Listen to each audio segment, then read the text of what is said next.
5:56 a.m. A jagged stretch of coastline near the naval base in Coronado, California. The morning mist is thick, tasting of salt and cold steel. A group of elite SEAL trainees are midway through a grueling dawn drill, their bodies covered in wet sand and sweat. Standing before them is Chief Instructor Hannah Cole. She is still, observant, and seemingly unimpressed. "Reset the formation," she commands. "Do it again, from the top." A few trainees exchange a look of pure irritation. One whispers just loud enough, "We're wasting time." Then, a black SUV stops nearby. A four-star Navy Admiral steps out onto the hard pavement. The Coronado Naval Amphibious Base is not a place for the faint of heart. It is the crucible where the legendary SEAL teams are forged, and every second of every drill is designed to find the breaking point. The air here is heavy with the scent of salt, diesel, and the iron will of men pushed to their absolute limits. Hannah Cole had been the chief instructor for the Special Warfare Support Program for nearly a year. In that time, she had earned a quiet, formidable reputation for being the most demanding person on the base. She was a quiet professional in the truest sense of the word. She didn't shout for the sake of shouting, and she didn't waste words on empty motivation. She spoke in clear, clinical commands, and she expected absolute surgical precision. To the latest batch of trainees, however, Hannah was an enigma, and to some, an unnecessary obstacle. These were young men who had excelled in every physical challenge their lives had thrown at them. They were former college athletes, Olympic prospects, and high achievers who had breezed through civilian life. They were fast, they were strong, and they were dangerously cocky. To them, Hannah was a support instructor, someone who, in their eyes, hadn't walked the grueling path they were currently on. They saw her small frame and her calm demeanor and assumed she was there to manage the logistics of their suffering, not to understand the soul of it. They didn't see a warrior. They saw a bureaucrat in a flight suit. "It's just a shuffle drill," Trainee Miller whispered to his partner as they dragged their heavy rucksacks back to the starting line for the fifth time. His lungs were burning, and the salt in his eyes felt like broken glass. "We've done this 3 times perfectly. Why is she making us reset? She's just trying to flex authority because she can't do the ruck herself. It's power tripping, plain and simple." Hannah didn't react to the whispers, though she certainly heard them. In the military, your ears become as sharp as your eyes, tuned to the frequency of dissent. She stood with her hands behind her back, her posture a perfect, unwavering vertical line against the backdrop of the rising sun. She wasn't resetting the drill to be petty. She was resetting it because Trainee Miller's left foot had been 3 inches out of alignment during the lateral transition. In a training environment, 3 inches is a nuisance. In a direct action mission in the dark of night, in a narrow alley in a hostile city, 3 inches is a tripwire. 3 inches is a compromised position. 3 inches is a body bag. "Formation, now," Hannah said again. Her voice wasn't loud, but it had a resonant frequency that cut through the sound of the crashing waves and the heavy breathing of the men. The trainees moved sluggishly, their frustration manifesting in heavy, theatrical sighs and deliberate, slow-motion movements. They felt they were being treated like children instead of the future elite of the Navy. They wanted to be in the water, performing real tactical work, not standing on a cold beach perfecting the mechanics of a lateral shift. They were focused on the glory. Hannah was focused on the survival. Hannah watched them. She knew exactly what they were thinking.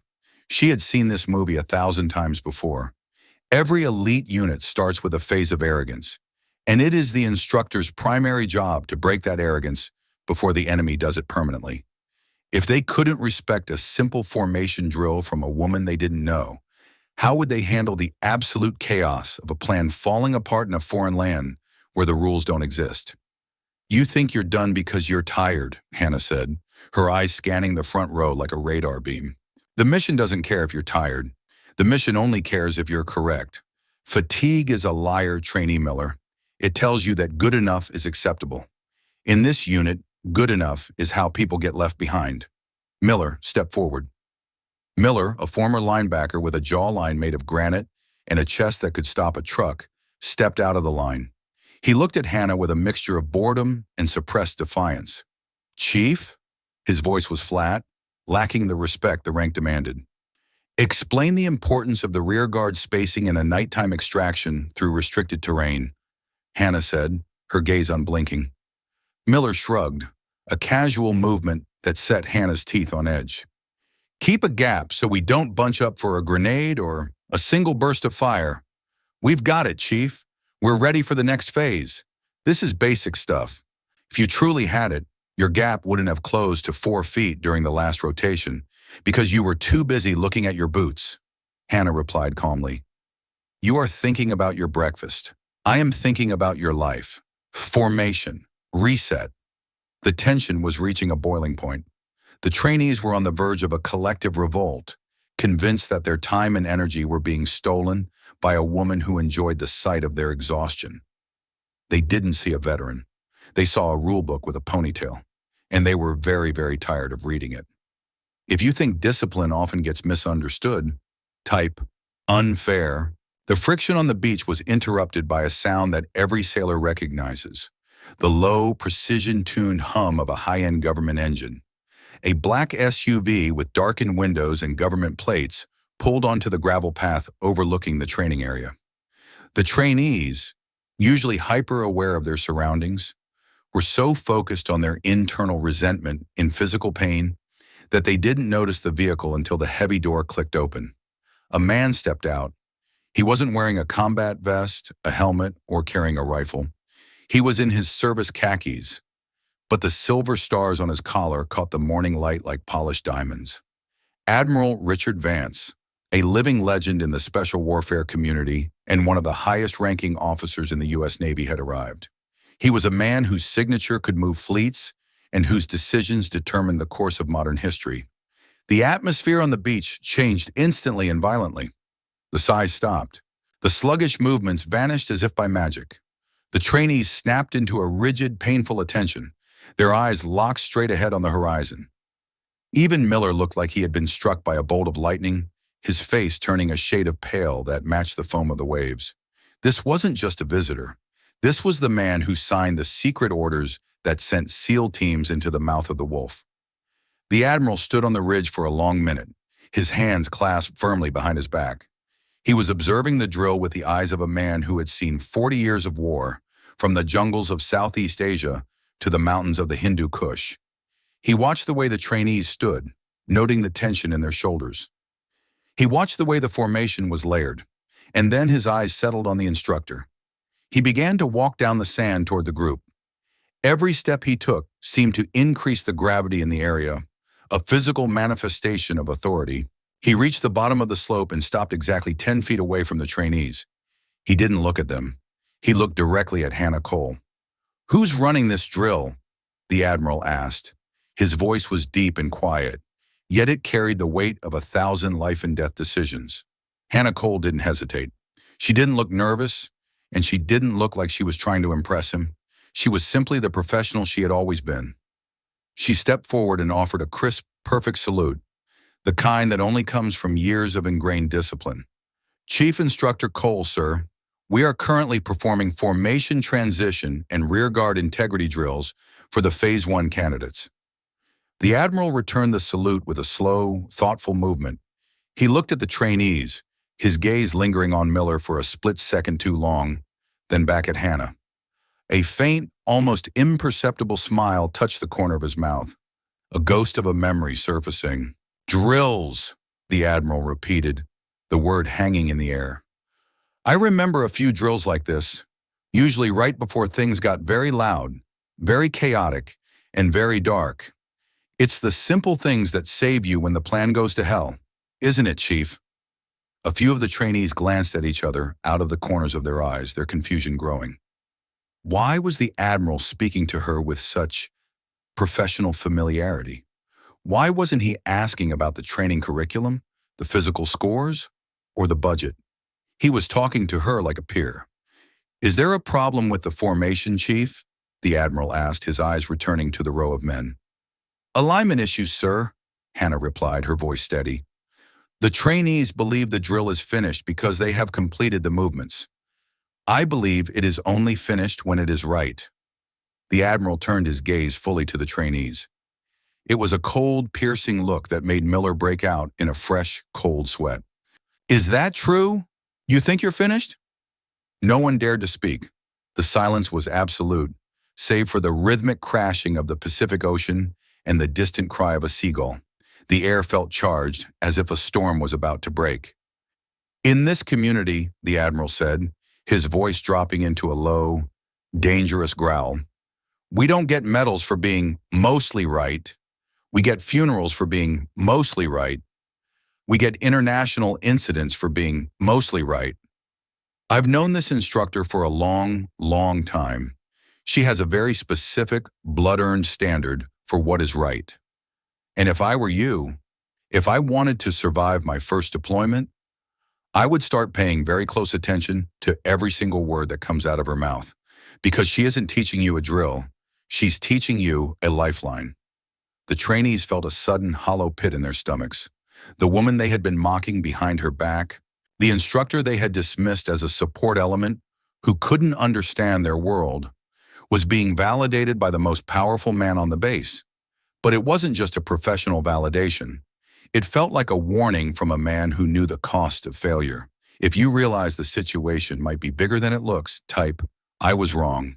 The Admiral took a step closer to the trainees, his presence looming over them like a dark storm front. He stopped directly in front of Trainee Miller, who was currently trying to be as invisible as a 6'4" man can be. Trainee, the Admiral said, his voice barely above a whisper, yet it felt like a shout. Do you know who is standing in front of you? Do you have any idea whose time you are wasting with your arrogance? Chief Cole, sir, Miller shouted, his voice cracking slightly under the immense pressure. That's her rank, the Admiral said quietly, shaking his head. But that's not who she is. Not to the men who actually do the work.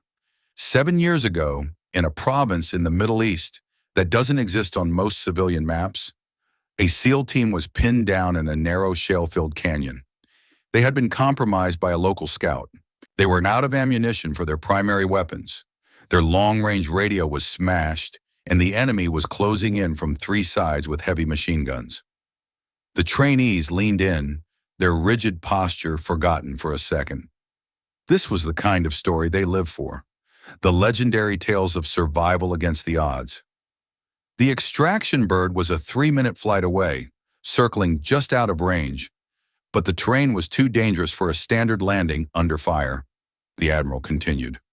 The team needed a clear path to the LZ, but they were being suppressed by a heavy PKM machine gun on the high ridge. The lead medic was down. The team leader had a sucking chest wound. The only person left who could still move with any speed was a support technician who had been attached to the unit for communication logistics and tactical data.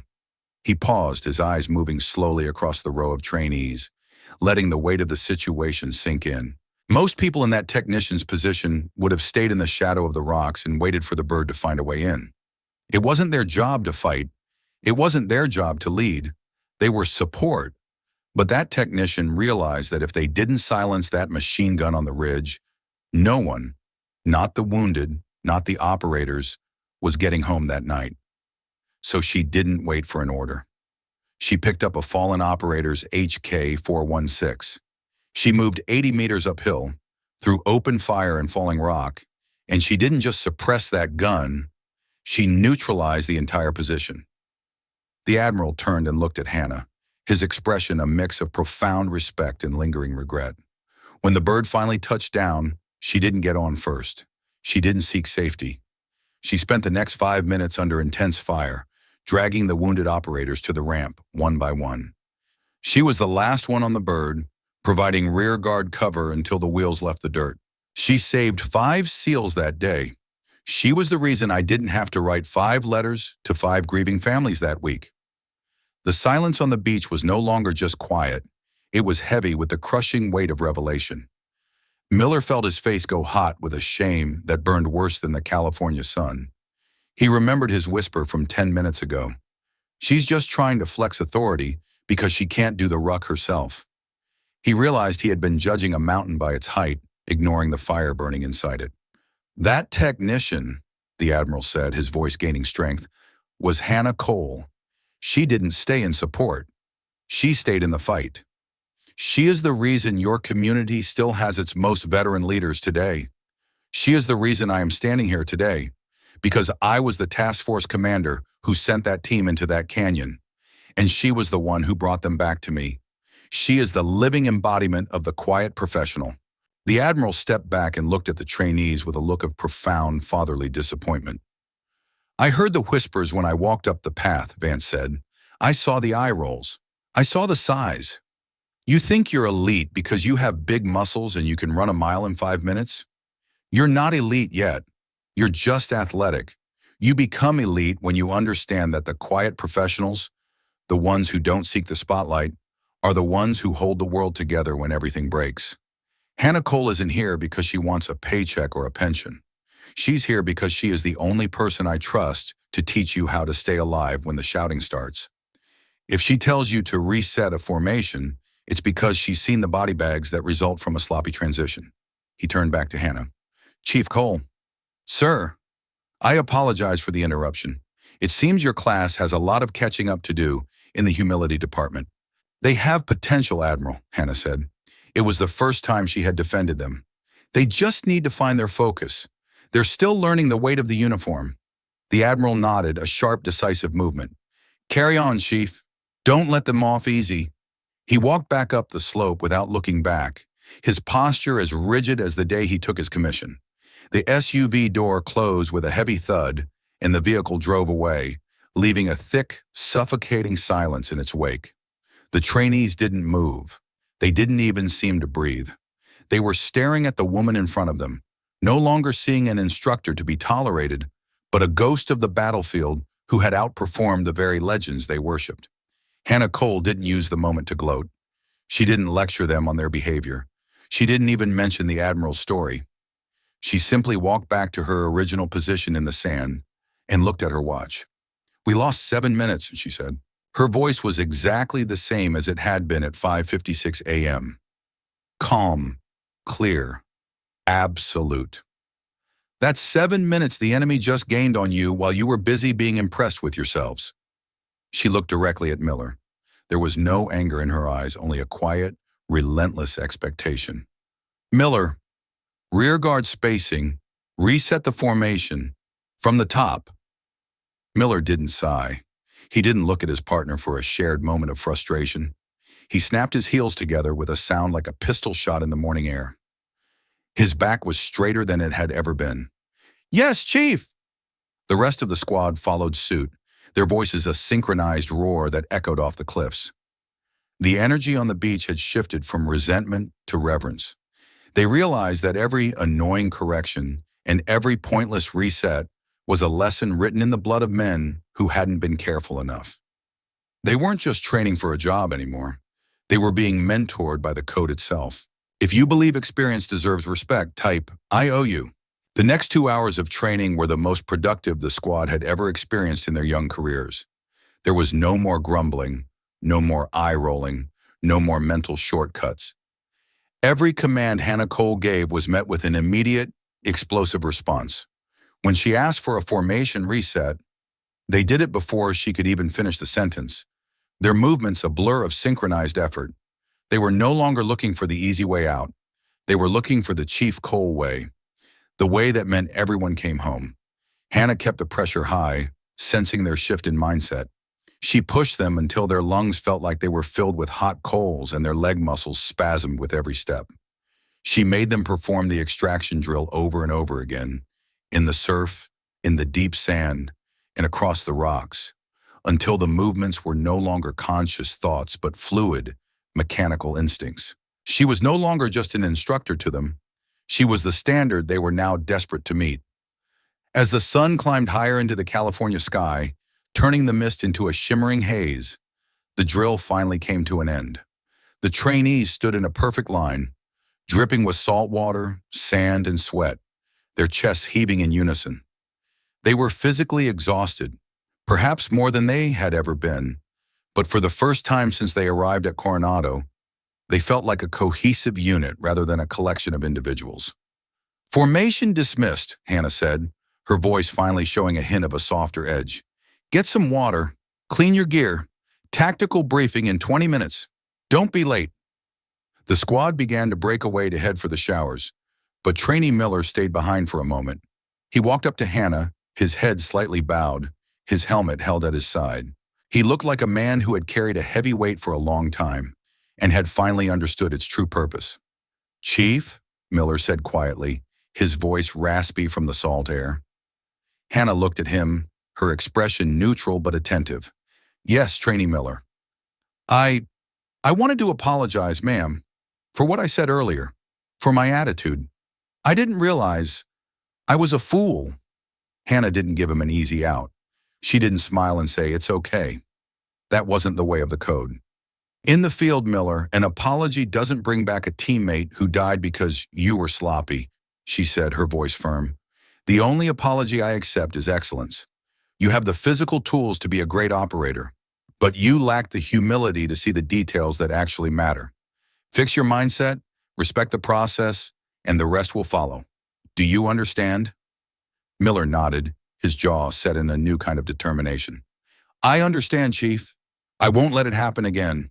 I'll watch the spacing. Wahi, see that you don't. Now go get your water. You've earned it. As the trainees walked back toward the barracks, the whispers among them had changed. They weren't complaining about the waste of time or the difficulty of the drills. They were talking about the canyon. They were talking about the machine gun on the ridge. They were talking about the fact that they were being taught by a woman who had done more in one afternoon than most of them might achieve in a lifetime of service. Now I get why she's here, Miller muttered to his friend as they walked. She's not here to train us to be SEALs. She's here to make sure we're worth the uniform. She's the anchor. Hannah stood on the beach alone for a long moment, watching them go. The silence of the morning returned, broken only by the tide. She reached into the pocket of her flight suit and touched a small, worn coin, the challenge coin given to her by that SEAL team leader in the canyon 7 years ago. She didn't need the Admiral to tell her story. She didn't need the trainees to know her name or her past. She only needed them to be ready, because out there, in the dark corners of the world where the maps end, there are no resets. There are no admirals to intervene. There is only the training and the person standing next to you. And she was going to make sure they were ready for both. If you believe respect should come from actions, type, I will live with honor. In the modern world, we are often conditioned to confuse volume for value. We think that the person who shouts the loudest, has the most impressive social media highlights, or commands the most attention is the one with the most power. We judge people by their titles, their appearances, and the roles they play in the spotlight, often dismissing those who work in the shadows of support. But the story of Chief Hannah Cole is a powerful, enduring reminder that true excellence is a quiet, steady thing. In the military and in life, the most dangerous and capable people are often the ones you don't notice at first glance. They are the ones who stay in the back of the room, observing the small details that others miss. They are the ones who value discipline over ego and mission success over personal glory. They are the quiet professionals who solve the hardest problems and face the darkest nights without ever asking for a thank you, a headline, or a medal. Training is not just about learning a physical skill or a technical procedure. It is about learning respect for the lineage of those who came before you. It is about understanding that experience is a currency paid for in time, sacrifice, and often blood. When an instructor asks for a reset, they aren't testing your patience. They are testing your survival instinct. Hannah Cole didn't need to brag about her past to earn the trainees' respect. She didn't need to wear her medals on her beach gear. She earned it through her standards, her unwavering presence, and her absolute commitment to their survival. She knew that her true value wasn't in her story, but in the caliber of the warriors she helped create. The next time you find yourself frustrated by a rule, a repetitive task, or a person you think is just in support, stop and look closer. You might be looking at someone who has already walked through the fire to make sure you don't get burned. You might be looking at the calmest mind in the room, the one that is about to save your life. Respect is not a gift that is given freely.